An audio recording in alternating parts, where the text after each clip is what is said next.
اللہ تعالیٰ جل شانہ نے ایسا رشتہ ماں کی صورت میں پیدا کیا ہے، جنت کی چھاؤں کا دنیا کے اوپر روپ ہے ماں کی ذات، جنت کی گھنی چھاں ہے ماں کا وجود، اور اللہ نے اپنی رحمتوں کو اگر کوئی صورت دی ہے تو وہ ماں کا روپ ہے، اور ماں کے سینے میں وہ تڑپتی ہوئی ممتا اور محبت کے وہ پگھلتے ہوئے جذبات رکھے گئے ہیں کہ دنیا پر ماں کے پیار کا بدل نہیں ہے۔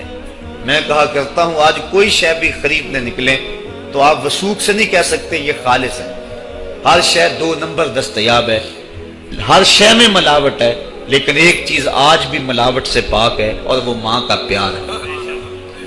ماں کی محبت آج بھی کھری ہے اور آج بھی اس میں کوئی ملاوٹ نہیں ہوئی۔ بچہ بوڑھا بھی ہو جائے لیکن ماں کے لیے وہ بچہ ہوتا ہے، ماں کی دعائیں اسی طرح اس کے لیے ہوتی ہیں، اور بچہ آغوش مادر میں آ کر پھر طفل سادہ رہ جاتا ہے۔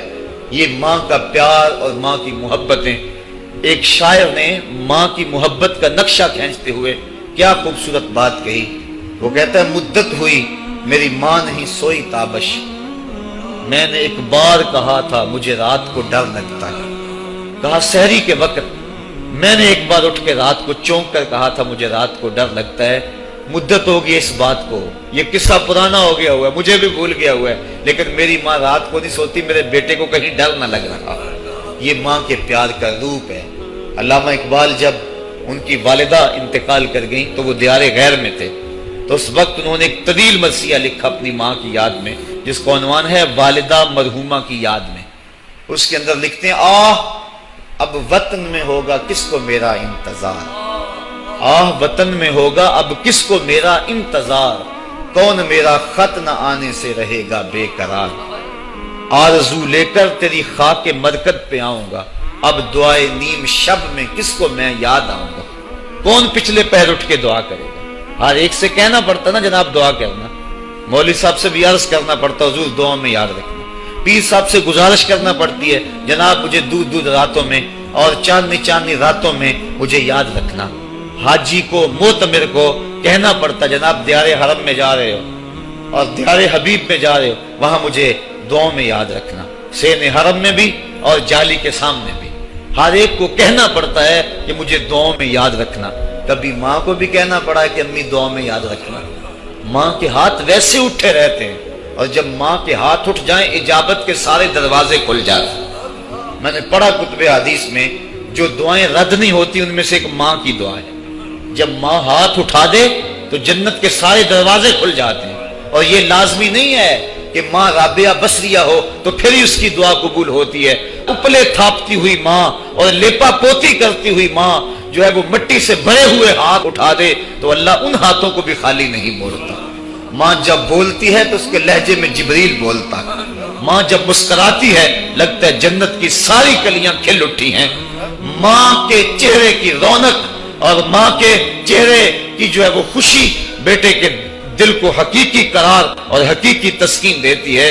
جو ٹھنڈ ماں کے ساتھ نصیب ہوتی ہے وہ کائنات میں کسی اور جگہ پہ نہیں ہے، جو گھنا سایہ ماں کے دامن میں ہے وہ کسی اور جگہ میسر نہیں ہو سکتا ہے۔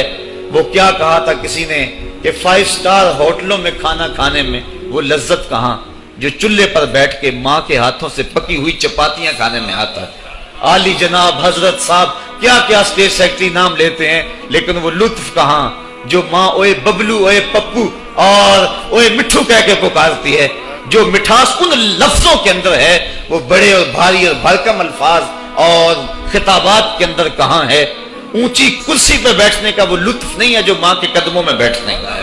اللہ نے ماں کے روپ کے اندر ایک محبت اور ایک الفتوں کا ایک ایسا دریا دیا ہے کہ جس کے اندر انسان جب جاتا ہے تو اس کے دکھوں کے سارے میل دھل جاتے ہیں اور وہ بالکل آسودہ ہو جاتا ہے۔ یہ ماں کا روپ ہے، یہ ماں کا پیار ہے۔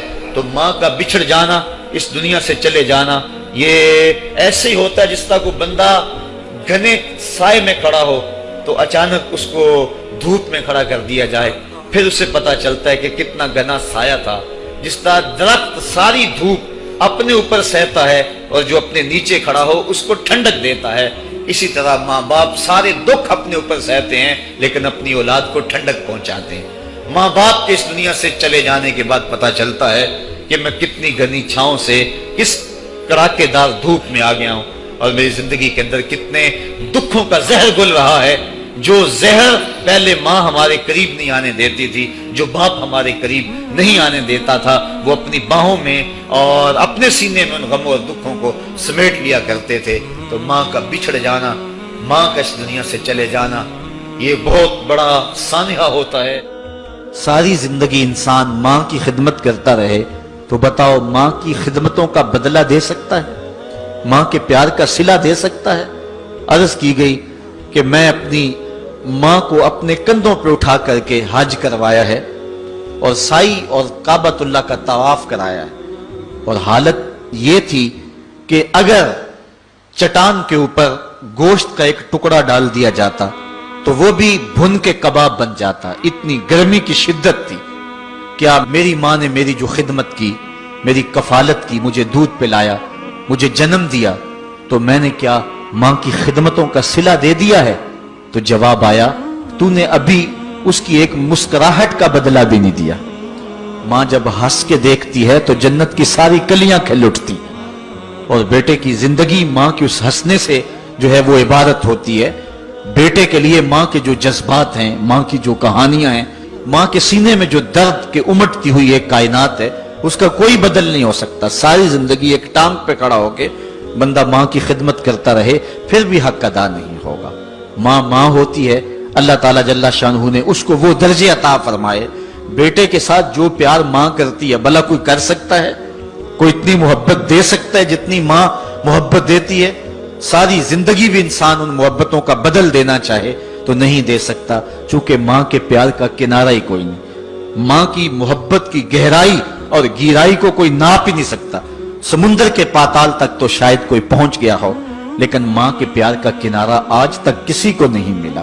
اللہ تعالیٰ نے اس کے سینے میں دھڑکتا ہوا جو دل رکھا ہے اور تڑپتی ہوئی جو ممتا رکھی ہے، وہ ایک مثال بنی ہوئی ہے کہ کسی نے کسی کو کہا کہ میں تیرے پہ راضی تب ہوں گی کہ اگر تو اپنی ماں کا کلیجہ نکال کے لے آئے۔ تو اس بدبخت نے اپنی اس محبوبہ کی خواہش کو پورا کرنے کے لیے اس اقدام کی تیاری بھی کر لی، اور جا کے ماں کا سینہ چیرا اور اس کا کلیجہ نکالا، اور اپنی اس محبوبہ کی خوشنودی کے لیے تیز تیز آ رہا ہے کہ میں اس کو دکھاؤں کہ میں نے یہ کارنامہ بھی سر انجام دے دیا اور یہ چوٹی بھی سر کر لی ہے۔ تو تیزی سے آ رہا تھا، راستے میں ٹھوکر لگی، جب گرا تو کہتے ہیں ماں کے کلیجے سے آواز آئی، پتر چوٹ تو نہیں آئی ہے؟ یہ ماں کے پیار کا روپ ہے، یہ ماں کی محبت کا انداز ہے۔ دنیا والوں، ماں کی قدر کو ضائع نہ کرنا، ماں کے پیار کو اور اس کی محبت کا صلہ دے تو نہیں سکتے، لیکن ساری زندگی ماں کی نوکری کرنا اور اپنے باپ کی زندگی کے اندر کبھی بھی نافرمانی نہ کرنا، یہ سعادت مندی اور خوش نصیبی ہوتی ہے۔ حضور نے منبر کی 3 سیڑھیوں پہ قدم رکھتے ہوئے آمین آمین کہا تھا، تو بعد میں پوچھا گیا حضور آپ نے ہر سیڑھی پہ قدم رکھتے ہوئے آمین کہا، تو یہ کیا ماجرا تھا؟ فرمایا جبریل آئے تھے، انہوں نے مجھے کہا تھا اس شخص کی ناک خاک آلود ہو جو ماہ سیام رمضان المبارک کو پائے اور پھر کثرت عبادت سے اپنی بخشش نہ کروا سکے، تو میں نے آمین کہا۔ پھر کہا اس شخص کی ناک خاک آلود ہو جو والدین کو بڑھاپے میں پائے اور جنتی نہ ہو سکے ان کی خدمت کر کے، تو میں نے آمین کہا۔ پھر جبریل نے کہا اس شخص کی ناک خاک آلود ہو جس کے سامنے آپ کا ذکر کیا جائے وہ آپ پر درود نہ پڑے، تو میں نے آمین کہا۔ تو وہ شخص کتنا بد نصیب ہے جو والدین کو ناراض کر لیتا ہے۔